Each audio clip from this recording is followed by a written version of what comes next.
Today I'm going to teach you everything you need to know to do acrylic pouring the most inexpensive way, and that is using paint and water. We are going to go over all the pros and cons and create a beautiful painting. Let's get started.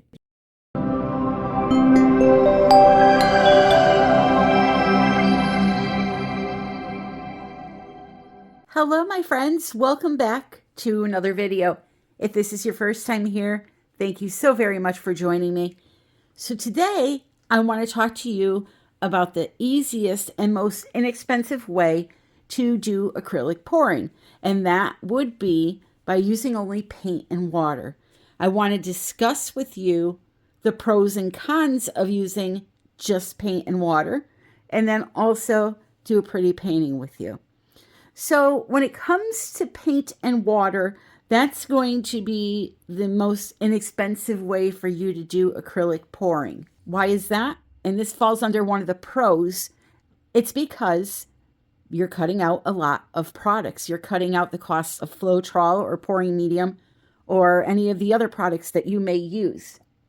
Another pro about using just paint and water is your painting will dry a lot quicker than if you add in those mediums, because a lot of times they tend to slow down the drying process. If you are a person that does not like cells and lacing and all those weird shapes that pop up in a painting, you just want some pretty color flowing along on the canvas, this is another pro. When it comes to the cons side, though, there's a few more cons than there are pros. One being, if you're a person that loves cells and lacing and all those funny things, images that pop up in the painting, typically that you see in acrylic pouring, you need to have products like floetrol or pouring medium or satin enamels, or even a cell activator. Now, using paint and water, you still will get some cells and lacing, and a way to really ensure that you get that is to use something like metallic paints that are made with a different type of base than your regular average acrylic paint, just like your regular blue, red, greens, just the regular non-shiny colors. So if you add one of those in, you can get some effects, but you're still not going to get the large amount of effects that you get by adding in a pouring medium. So if you do like those effects, I strongly suggest you use something like floetrol or pouring medium. Another con of using just paint and water is you need to use somewhat better quality paints. And what I mean by that is this.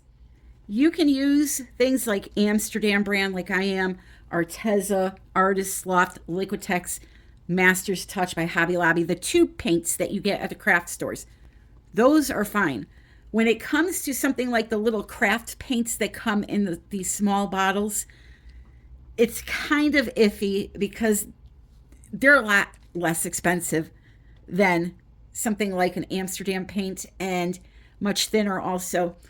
And there's a threshold with water when it comes to adding it to a paint, meaning if you add too much, first of all, if you were to use something like this and you had a thinness way down with water, it almost turns it into a wash versus an acrylic paint that you're pouring. It's very thin.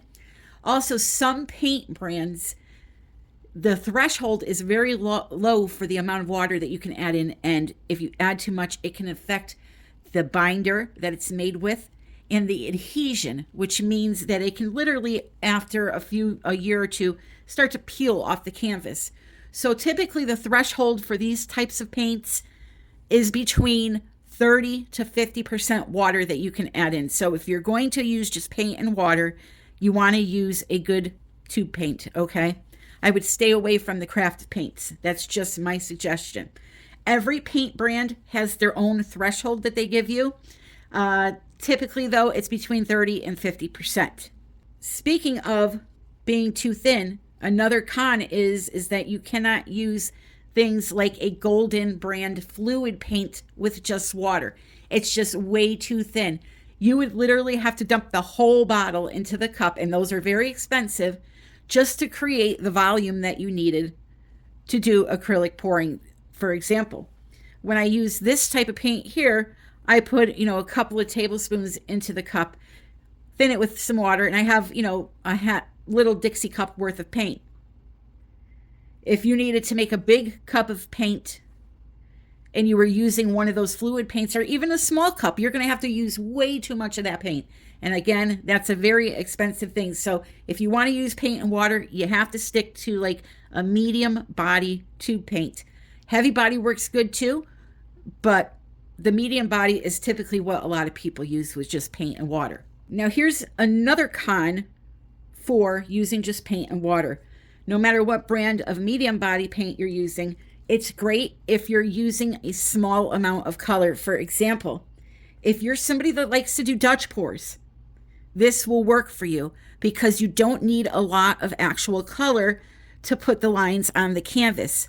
However, if you're doing flip cups and ring pours and all the other types of pours, you're going to use more paint because you're not using a pouring medium or floetrol.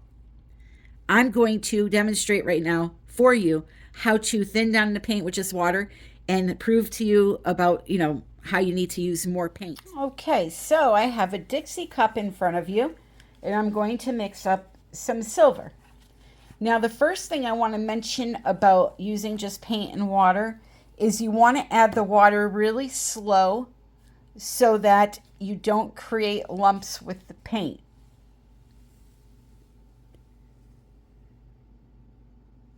So I'm going to show you something here.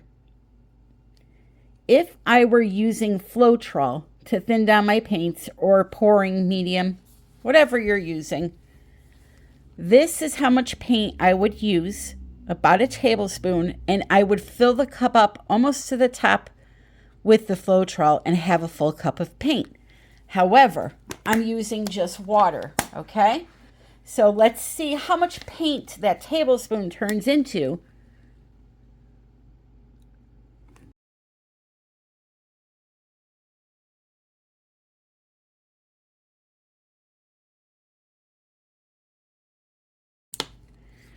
Like I said, if I was using a pouring medium, I would have a full cup.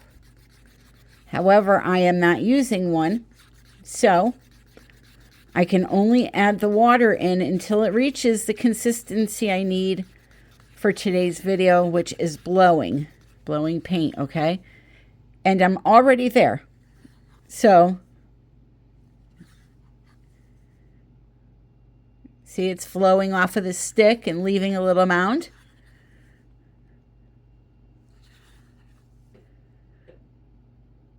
Okay, but it about doubled the amount of product that I had in the cup. I'm lacking all of this volume that I could have made with the floetrol. So now how do I get that volume?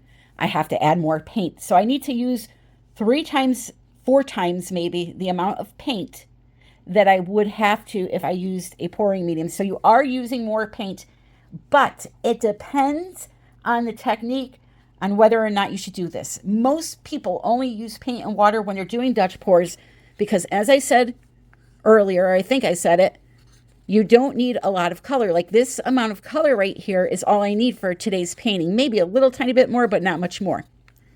If you're doing something like a big canvas, this is not going to be enough. So you'd have to add in more paint to create that volume because you have to create it with something if you need it.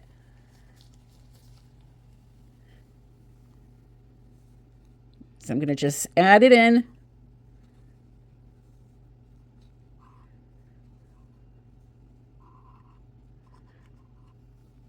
Okay, so that cup is half full right now.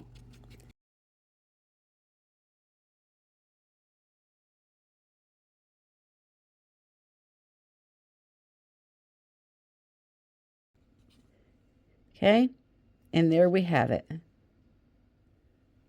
It flows off the stick, leaves a little mound, and disappears.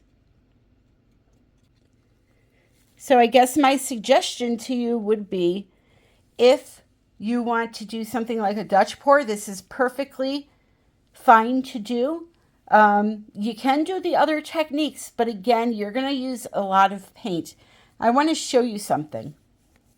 I am doing today a 16 by 20 size canvas. This is my base paint that I just thinned down with water. This container here, this ricotta cheese container, is 32 ounces. Yep. And I have it half full. I had to use a whole tube of paint to make this. All right. 16 ounces worth of paint. I had to use a whole tube of paint for the base. So that's just me telling you, if you want to use paint and water, I would suggest using it on a smaller size canvas so you don't have to make that much base paint. And yeah, you know, it's totally up to you. I would use it not from a price standpoint, but just easier. All I got to do is put some water in and go. Versus pulling out the floetrol jug and adding all the different ingredients. You know, just put some water in and start mixing and pour. That's it. All right. So let me get set up, and we are going to use all metallics today to see if we can create a really pretty painting. And let's see what kind of cells and lacing that we get doing that with just paint and water. All right, so what we're going to do is take our black base paint, and I just like to pour it on the canvas, tilt it around, blow it around with the blow dryer. The one thing I do not use is a spatula. I just never got used to using one of them. And especially for beginners, I feel like you can have a hard time judging whether the paint is all the same depth around the entire canvas. It can be deceiving. You can put this paint on the canvas and spread it around with that spatula, especially when I do classes. I've noticed, you know, people that do that, they have me come check their canvas to see if it's right, and I could see like it's bare in some spots and then big puddles in others. So the best way to ensure a nice flat level surface is to just tilt it around and use a blow dryer if you have to get it over the edges. And I'm looking at this. I hope this is enough black paint. All right, so we could just go like this to get it spread out a little bit.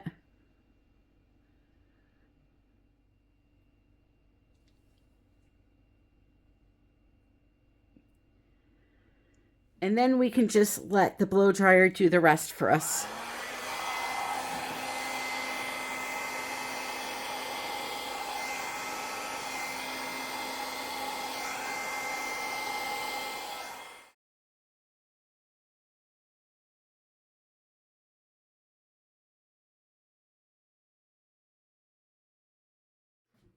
If you use a blow dryer to blow your paint out like I just did, be sure that you tilt it afterwards, because there will be high spots and low spots. So I just take it now.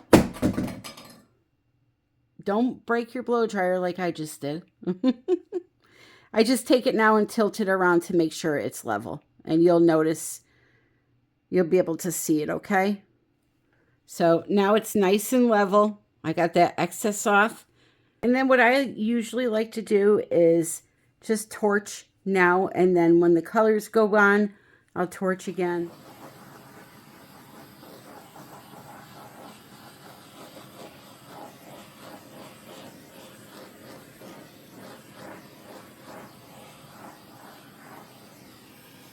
So as I said, I'm using all Amsterdam paints today, and a majority, well, not a majority, all are metallics. So when it comes to blowing paint around, whatever color you want to see the most of, you're going to put on last. So the first color you put on this canvas is going to be an outline of whatever you blow out. The last color you put down is going to be a majority of the color you see. Now I want to have a lot of silver in this painting, so I'm going to use silver twice. I'm going to put it on the bottom and on the top. Okay, so here we go.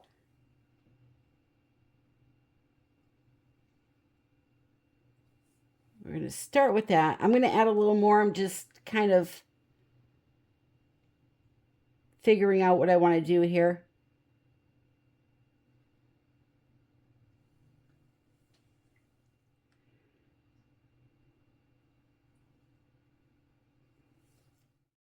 Okay, so again, this is just silver. I'm going over the same path again with that, just to add a little more. Then I used light gold, dark gold, bronze, copper, rose gold, all from Amsterdam. And all paints are mixed with just water. More silver. Although there's a lot of gold in this painting, so I may not get as much silver as I wanted, but that's okay.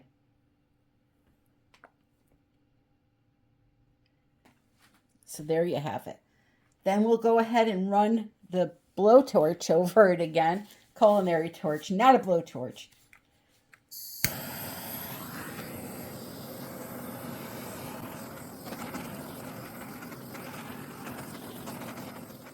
So a few things about blowing the paint.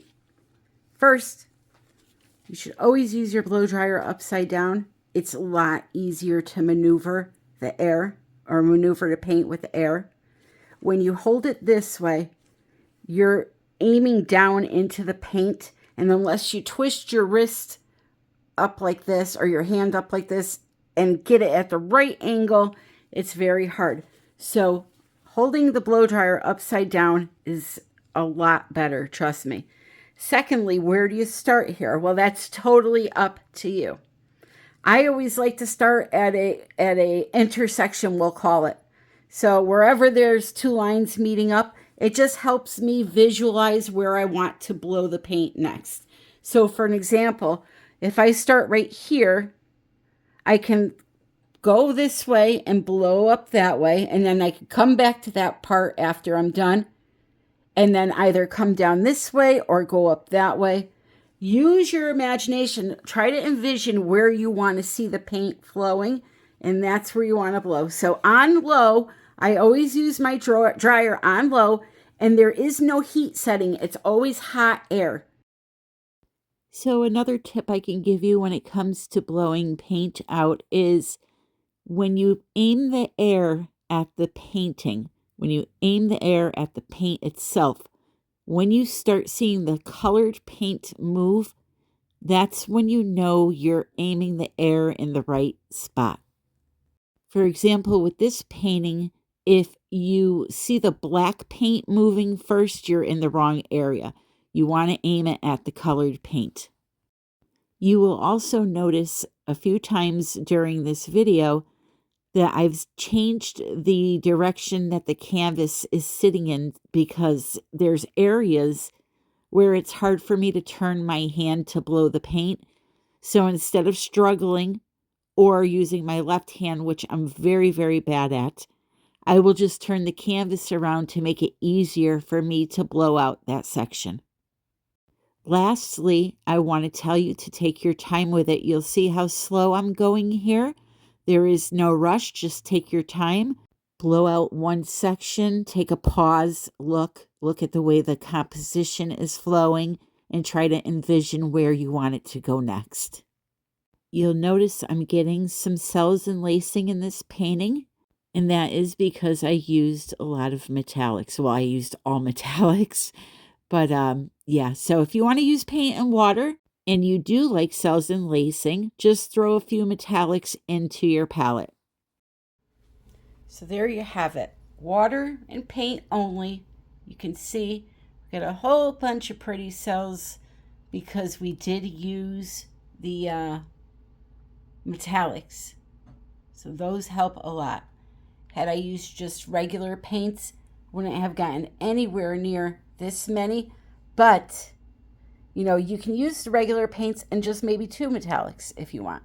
I got a ton of rose gold in here, which I don't know what happened to my silver. Anyway, here's the thing. There's a few areas on here that I don't like, but this is what I personally do. So right here, I would like more of a defined area with the black going through. It's just too much. And they're touching there, and I kind of don't like that. I don't go and try to fix this. I fix it after it's dry. I just take some black paint and I will contour that shape. I did it in last week's video, if you saw that. If you didn't see it, you better go back and watch it because it turned out beautiful. I'll go back and then I'll you know, just black out some areas and make it look more defined with just acrylic paint and a brush. And then I'll do something like add glitter or something cool to it. I always like to zhuzh up my acrylic pours when they're done.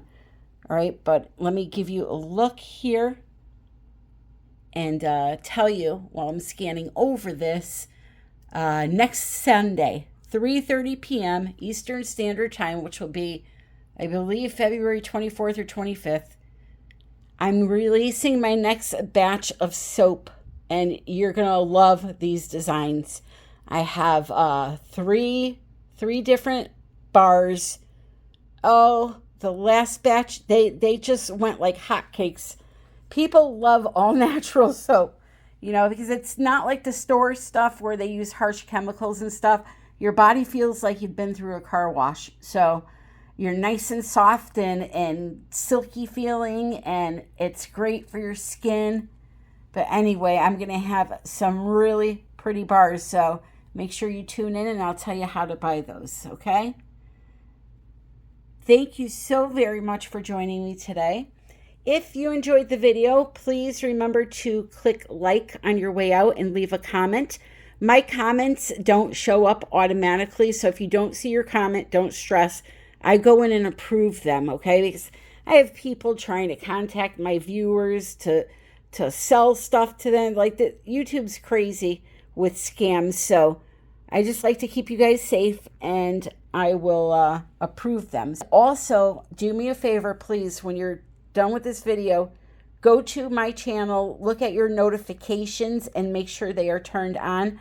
I have had 4 people over the last 2 weeks tell me that their notifications were shut off and they didn't even know I was releasing videos this whole time. So just click on the notification, on the bell, and make sure there's a check mark by all. If there isn't, then click all and it will check it off, okay? I want to thank you so very much for joining me. And until the next time, which is Sunday, 3:30 p.m. Eastern Standard Time, happy pouring.